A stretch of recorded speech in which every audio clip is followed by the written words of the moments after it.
La ville d'Épinal le voulait et l'association Perche Lorraine Développement et la Resda l'ont fait. Le perche staculaire, après une année blanche, est de retour dans la Cité des Images, ce 9 février à la Halle des Sports. La manifestation est de qualité, comme elle l'était les années passées.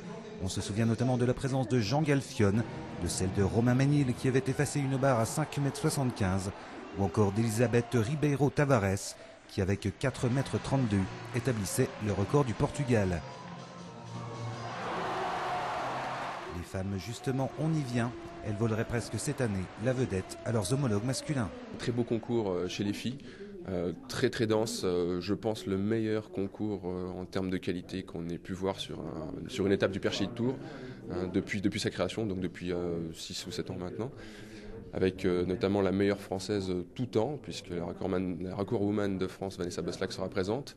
Elle a effectué sa rentrée la semaine passée avec déjà une barre très importante à 4,60 m.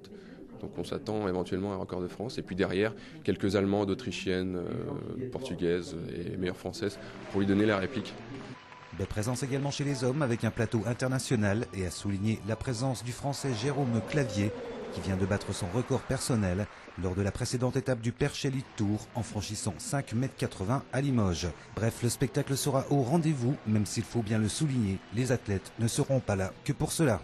Ils participent dans une étape Perche Elite Tour qui est un spectacle, mais en même temps, ça leur permet de se préparer pour les prochaines échéances ou des championnats de France ou les championnats du monde en salle pour certains. Donc c'est quelque chose de très important et c'est dans une ambiance très sympathique qui permet pour eux peut-être de se retrouver entre tous les meilleurs et puis de pouvoir progresser peut-être plus facilement que de chacun faire sa petite compétition dans sa région. Samedi à la Halle des Sports, 3 sautoirs seront en place et plus de 200 perchistes évolueront de Benjamin à l'élite tout au long de la journée. Le concours proprement dit de cette étape du Perche Elite Tour débutera lui à 18h45.